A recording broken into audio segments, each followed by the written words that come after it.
Hello, यह है video Mirabai पर है जो 16वीं शताब्दी की जानी मानी महिला संत थी। फिलहाल न्यूज में है क्योंकि मथुरा में इनकी 525वीं बर्थ एनिवर्सरी मनाई जा रही है, जन्म शताब्दी। और ये भगवान कृष्ण की भक्ति डेवोटी ऑफ लॉर्ड कृष्णा भक्ति संत थी, जैसे मैंने कहा। और मेड़ता जो कि राजस्थान में पड़ता है, वहाँ की ये राजकुमारी थी। बचपन का नाम इनका यशोदा था।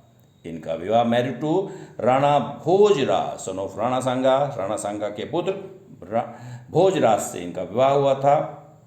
और राणा सांगा, जैसे हम जानते हैं, राणा सांगा और मुगल सम्राट बाबर में खानवा का प्रसिद्ध लड़ाई हुई थी 1527 में। और मीराबाई बेसिकली हमारे यहाँ भक्ति की जो दो परंपरा रही हैं, दो शाखाएं कह सकते हैं, सगुण भक्ति और जो है निर्गुण भक्ति। सगुण भक्ति का इन्होंने अनुसरण किया और consider Lord Krishna as a husband, और भगवान कृष्ण को अपने जो हैं प्रियतम के रूप में इन्होंने स्वीकार किया। And addressed lord Krishna as Girdhar Gopal, और अपनी भजनों में इन्होंने भगवान कृष्ण को गिरधर गोपाल कहकर संबोधित किया है। ये जाने माने भक्त रैदास, ये रविदास की शिष्य थी, डिसाइपल ऑफ सेंट रविदास या रैदास। अच्छा, आगे देखते हैं इनके क्योंकि ये राज परिवार से थी, शिक्षित थी, इसलिए इन्होंने जो है भजन इनके कुछ हैं प्रसिद्ध हैं। तो पोइट्री भी है इनकी। पयो जी मैंने राम रतन धन पायो, इनका सेलिब्रेटेड सॉन्ग, प्रसिद्ध इनका गीत है, भजन है। ब्रज भाषा में इन्होंने रचनाएं की। पोएट्री कलेक्शन, इनकी जो कविताओं का संग्रह है वो राग गोविंद, वो इस प्रकार है। राग गोविंद, नरसिंह जी का म्यारा, गीत गोविंद की टीका, मीरा बाई के मल्हार, राग विहाग, गरबा गीत, इनके कविताओं का संग्रह है। अच्छा, इंग्लिश ट्रांसलेशन भी हुआ है मीराबाई इकैस्टिक पोएम्स शीर्षक से, और ये इंग्लिश ट्रांसलेशन किया गया था रॉबर्ट ब्लाई ने और जेन हिट्सफील्ड ने मिलकर किया है। ये भक्तमाल बेसिकली 16वीं शताब्दी का एक ग्रंथ है जिसमें लगभग 200 से अधिक जो है भक्तों की जीवन कथा है, जीवन गाथा है, बायोग्राफी है। और उन्होंने भक्तमाल में, इसके रचयिता कौन है? नाभादास जी, नाभा जी हैं। और नाभा जी ने अपने ग्रंथ भक्तमाल में मीराबाई की जीवन चरित्र का वर्णन किया है। जैसे मैंने कहा, भक्तमाल में लगभग 200 से ज़्यादा भक्तों के जीवन चरित्र हैं और इसके रचयिता गुरु नाभादास जी थे। और ये ब्रज भाषा में लिखा गया 16वीं शताब्दी में। अच्छा, हर song openly challenge the norms of upper caste. यदि हम इनके जो मीराबाई के भजन हैं, उनकी जो कविताएं हैं, उनकी जो रचनाएं हैं, उनको अगर हम ध्यान से उनका अध्ययन करें तो उन्होंने उच्च जातियों की प्रथाओं का जो है चुनौती दी, उच्च रीति रिवाजों को चुनौती मिलती है इनकी रचनाओं में। भक्ति मूवमेंट, क्योंकि ये भक्त कवि थी इसलिए थोड़ा सा शॉर्ट नोट भक्ति आंदोलन पर भी हो जाए। भक्ति भारत में ऐसा माना जाता है, दक्षिण भारत में भी, हालांकि भक्ति के उदय को लेकर अलग अलग विद्वानों ने अलग अलग मत है, लेकिन अधिकांश विद्वान इसका भारतीय उद्गम मानते हैं। अच्छा, ओरिजिनेट इन साउथ इंडिया, दक्षिण भारत में 7वीं से 12वीं शताब्दी में भक्ति आंदोलन चला और यहाँ पर नैनार और अलवार संतों ने बड़ी महत्वपूर्ण भूमिका अदा की इसके उदय में।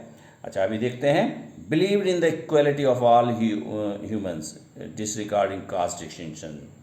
दक्षिण भारत में 7वीं से 12वीं शताब्दी के वेद अनेक संत हुए जिन्होंने मानव की एकता में विश्वास प्रकट किया और जाति संबंधी सभी विषमताओं का खंडन किया और उनको नकार दिया।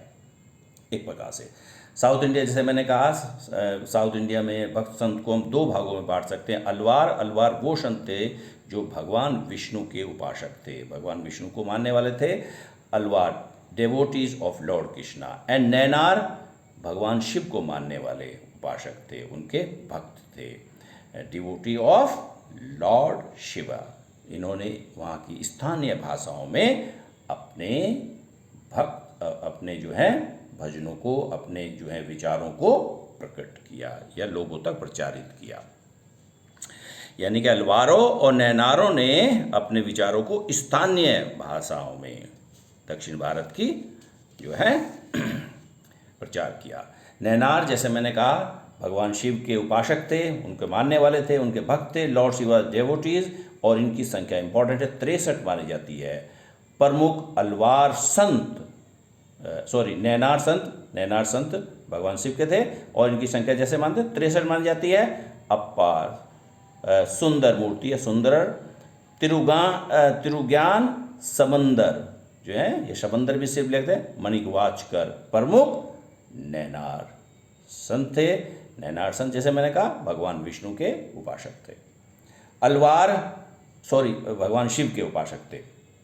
अलवार भगवान विष्णु के, डिवोटीज ऑफ लॉर्ड विष्णु, भगवान विष्णु के उपासक थे और उनकी संख्या 12 मानी जाती है। नैनारों की संख्या 63 है जो शिव के उपासक हैं, और अलवार भगवान विष्णु के उपासक है, उनकी भक्ति करते हैं और उनकी संख्या 12 है। नाम नवलार, तिरुमंगई अलवार, अंडाल एक महिला थी, इंपॉर्टेंट है, अक्सर आ जाता है, एंड पेरिय अलवार जो है प्रमुख अलवार संतों में इनकी गिनती होती है। जैसे अंडाल इंपॉर्टेंट है, महिला थी, और ये अलवार थी। अच्छा, devotional song of Andal are called Tiruppavai. Tiruppavai कहा जाता है। इनके जो भक्त जो हैं, इनके जो गीत हैं, भक्ति से पूर्ण जो गीत हैं, उनको तिरुपवई कहा जाता है। दिव्य प्रबंधम, ये कॉम्पिलेशन है अलवार सॉन्ग, यानी कि अलवार संतों के गीतों का संग्रह किस शीर्षक से है? दिव्य प्रबंधम के नाम से है। अच्छा, अब दक्षिण भारत के बाद मध्य भारत और उत्तर भारत में भी देख लीजिए क्या स्थिति है भक्ति की।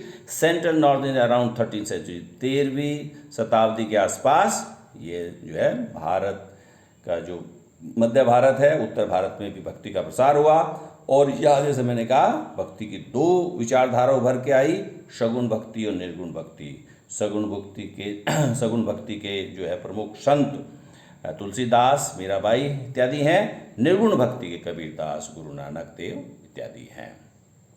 महाराष्ट्र में भी 13वीं से 17वीं शताब्दी के बीच जो है भक्ति की विचारधारा प्रवाहित हुई, और इसमें यहाँ पर बहुत बड़ी संख्या में भक्त सेंट पोएट्स उभर के आए, बहुत बड़ी संख्या में है, और जिन्होंने मराठी भाषा में अपने भक्ति को प्रसारित किया।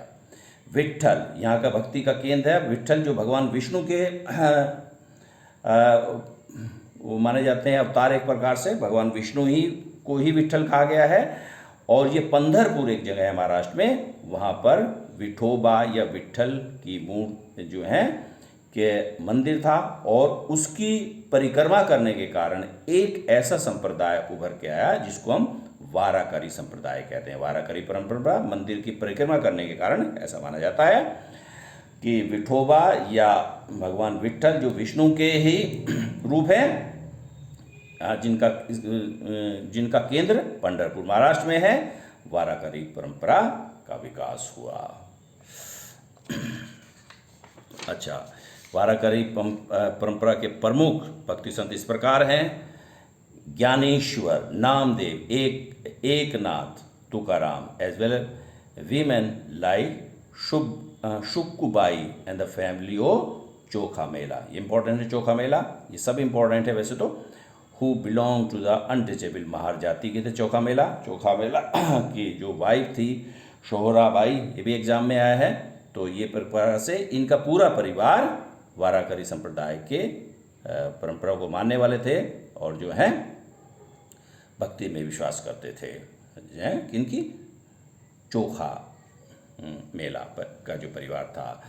महाराष्ट्र के भक्तों ने भी, जैसे कि सभी भक्तों ने एक विचार रखा। इसी प्रकार से महाराष्ट्र के भक्तों ने भी रिजेक्टेड ऑल फॉर्म रिचुअलिज्म, जो कर्मकांड के सभी रूपों को जो है उन्होंने खारिज कर दिया। सॉरी, आउटवर्ड डिस्प्ले ऑफ पाइटी, और धार्मिक परायणता की जो बाह्य रूप था, बाह्य दिखावा था, जो उसको दिखावे को इन्होंने स्वीकार किया, उसको भी खारिज किया। And social differences based on birth, जो है जन्म के आधार पर जो सामाजिक भेदभाव है उसको भी इन्होंने नकार दिया। पार्टी का मतलब धर्म परायणता। ईस्ट एंड नॉर्थ ईस्ट, पूर्वी भारत और उत्तर पूर्व भारत में क्या भक्ति रहेगा जो है उत्तर पूर्व भारत में न्यू वैष्णवाइट मूवमेंट, एक नया वैष्णव जो आंदोलन का जो है उदय हुआ या प्रसारित हुआ, और इसका श्रेय जाता है शंकर देव को। असम के क्षेत्र में नव वैष्णववाद का जो एक आंदोलन प्रसारित हुआ, उसका श्रेय शंकर देव को जाता है। अच्छा, पूर्वी भारत में जो बंगाल में एक परशु संत हुए हैं चैतन्य महाप्रभु, हम सभी जानते हैं, great devotee of Lord Krishna, जो भगवान बुद्ध के परम भक्त थे, वाज सेंट फ्रॉम बंगाल से थे। ये प्रसिद्ध संत बंगाल के थे। ही पॉपुलराइज, इंपॉर्टेंट है, ये आया यूपीएससी ने पूछा है। संकीर्तन की जो परंपरा थी जो है ये भारत में किसकी देन है? चैतन्य महाप्रभु की। ही पॉपुलराइज संकीर्तन और public singing of God's name, भगवान, इन्होंने संकीर्तन की जो सामूहिक रूप से एक बार भगवान के नाम का जो है गायन किया जाता है संकीर्तन में, और उस परंपरा को, उस प्रथा को इन्होंने बहुत लोकप्रिय बनाया, चैतन्य महाप्रभु जी ने। ओके।